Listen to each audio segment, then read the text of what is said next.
Shalom mu bakunzi b'ikiganiro cy'ijambo ry'umunsi. Ubuntu bwa Kristo Yesu bwiyongeranye ku buzima bwanyu.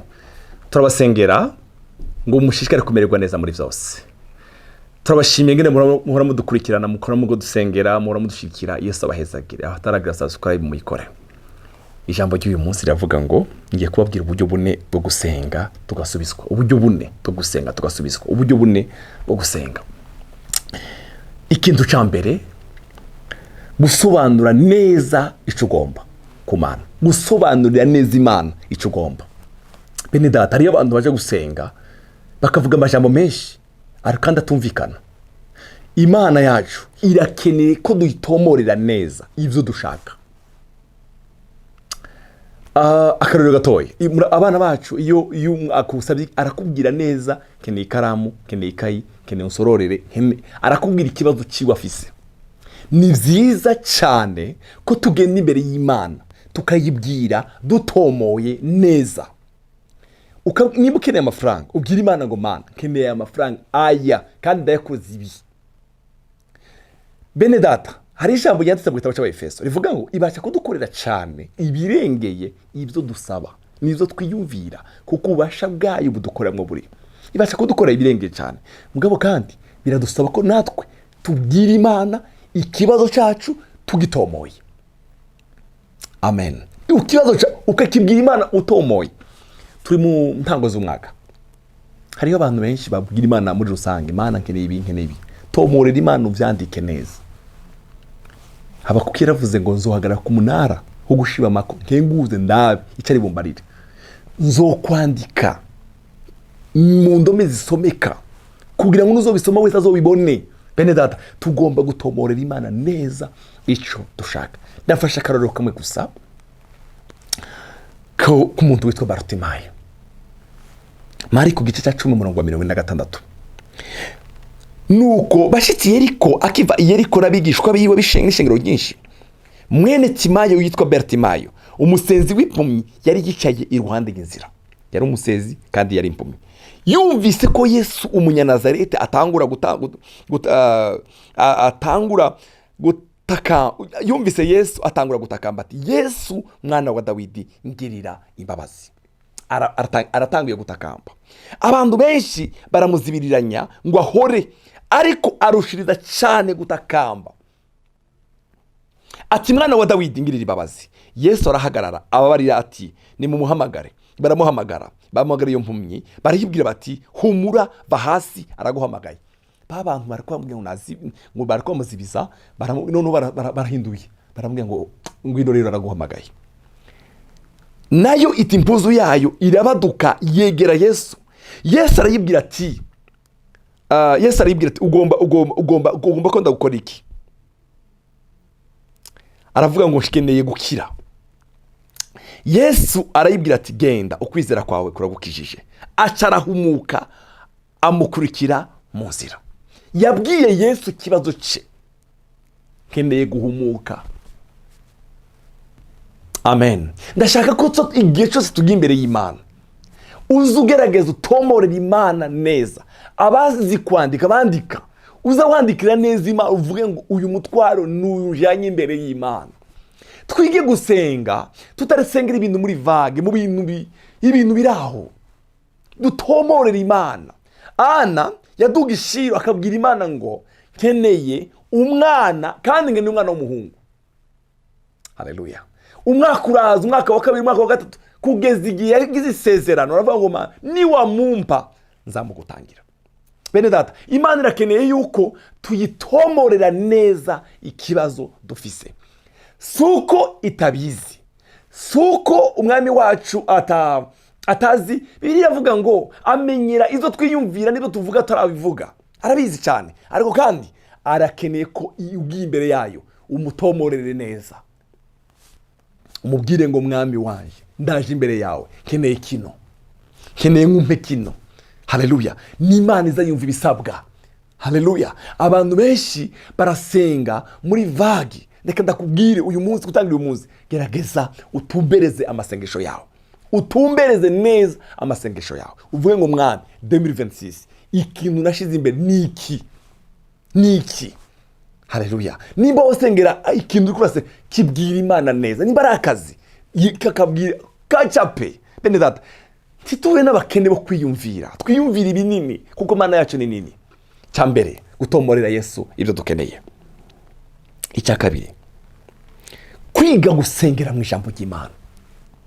Muri Yakobo haravuga ngo igice cya 4:3, murasaba ntimuhabwa kuko musaba nabi. Hari igihe dusaba nabi. Mureke babwire, isengesho risenzwe neza ni isengesho rihagaze mu ijambo ry'Imana.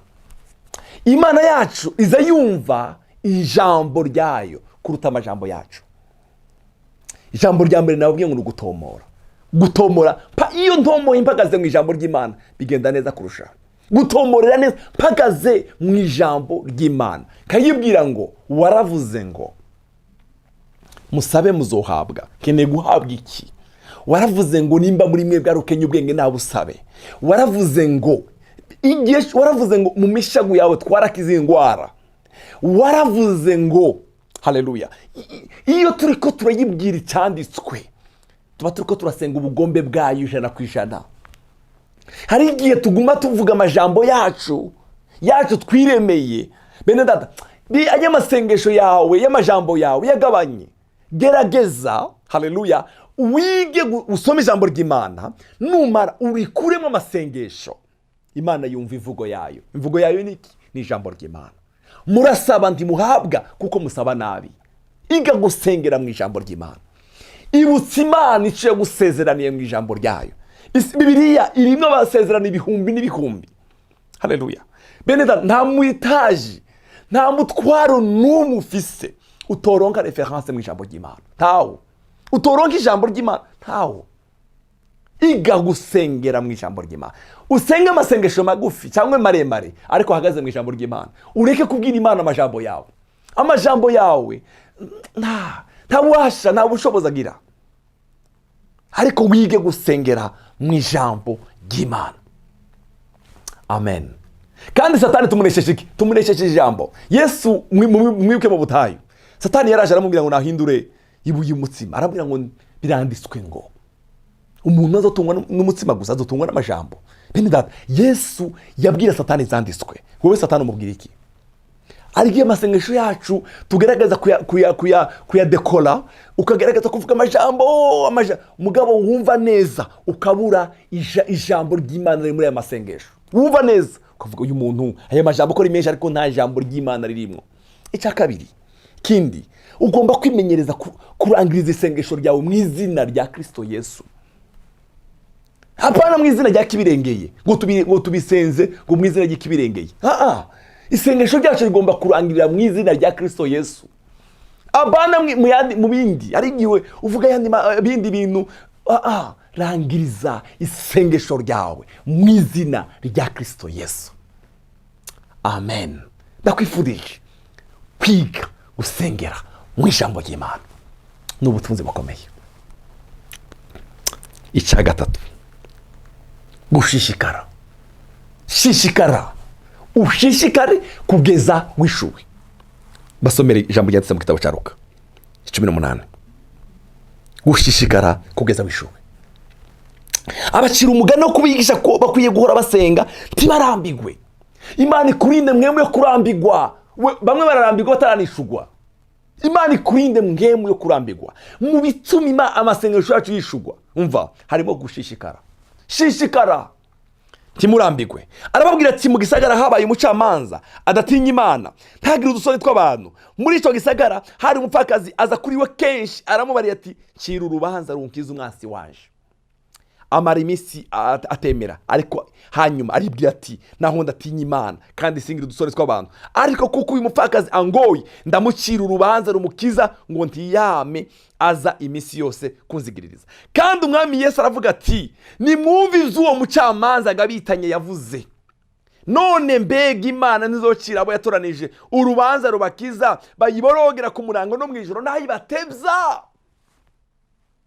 Ndababwira ukuri izorubakira vuba, ariko umwana w'umuntu niyaza mbega azosanga ukwizera mu isi. Mukundwa, ndakwifurije gushishikara. Uyu mucamanza yaravuze ngo ariko kandi umwami Yesu aravuga ngo ariko kuko uwo umupfakazi angoye ndamucira urubanza rumukiza ngo ntiyame aza iminsi yose kunzigiririza. Ndamucira urubanza rukiza. Yesu aravuga ngo kandi umwami Yesu aravuga ati nimwumvize uyu mucamanza agabitanya avuze none mbega Imana ntizocira abayatoranije urubanza rubakiza. Mbega Imana yo reka kurambirwa, shishikara kugeza ubonye inyishu yawe. Reka kurambirwa. Hari abantu benshi babivamo, ndarambiwe, Imana yaho yavuze ntiyanyishuye, ntiyagize gute, kuratakaza umwanya. Shishikara kugeza igihe nimba uyu mucamanza yari kubisa agashi agaciro uno mucamanza uno mupfakazi urubanza. Yesu yavuze ngo mbega uyu mupfakazi nimba uyu mucamanza yarakoze bintu, data nawe shishikara. Satani ntagutwara umwanya wawe.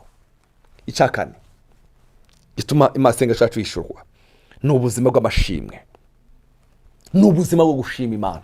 Wimenyereze kuririmbira Imana yawe ishimwe, wimenyereze gushima, kubwira Imana ibyo yakoze, kuyibwira ngo Mana ibi ni wowe wabikoze, nibi ni wowe wabikoze, nibi ni wowe wabikoze, ndakwizeye ko nibi uzabikora. Wiga umutima ushima Umwami.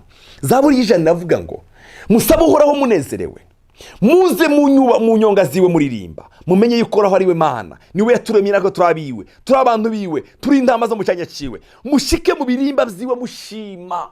Haleluya. Ushike mu birimba bye, ushike harya ahantu usengera cyangwa ahantu ariko hose ushima Umwami. Imenyereze uyu mutima wo gushima Imana. Haleluya. Umutima wo gushima Imana bene data utuma amasengesho yawe yishugwa. Umutima wo gushima Imana. Haleluya. No mu nyubako ziwe muhimbaza, mumukengurukire mushemaga izina ryiwe, kuko Uhoraho ari mwiza, imbabazi ziwe zamaho bidashira, kandi ahora ari umwizigirwa gushitsa ibihe byose. Haleluya. Ndabifurije umutima wo gushima Imana. Zaburi 103 rava mu mutima waje himbaza Umwami, ntiwibagirwe ibyo yakugiriye byose. Niba hari ibiga bitanga byacu agacungura ubugingo bwacu ngo tibuje mu mahonero, akakwambika imbabazi no kugirirwa neza, akakwambika imbabazi no kugirirwa neza nk'igitsibo. Haleluya. Imenyereza umutima wo gushima Umwami. Teka ngomba kuyibwira ngo itakoze, iga umutima wo gushima Imana. Bene data ibi bintu bine ndababwiye bizadushoboza cyane, bizadufasha cyane gose. Ikintu cyambere ni ugusobanurira neza Imana ikibazo ufise. Mana mfise kino kibazo, ngwaye gutya, merewe gutya Mana. Nimba utanezerewe uzuyibwira ngo Mana ndaje imbere yawe ariko sinezerewe. Ube sincere imbere yayo, uyibwire uyitomoreye. Icakabiri nukugira gute, nugusengera mu ijambo. Wiga ubuzima bwo kwatura ijambo ry'Imana. Bene data igitabo cya Zaburi cyuzuye amasengesho, ibitabo byinshi byuzuye amasengesho. Fata amasengesho uhagarare mu ijambo ry'Imana, reka guhagarara mu majambo yawe. Icya gatatu gushishikara kugeza ubonye ishimwe ryawe. Icakane ubuzima bwo gushima. Yesu agushoboze mu izina rya Kristo Yesu Mwami wacu. Mwami Yesu turagushimiye.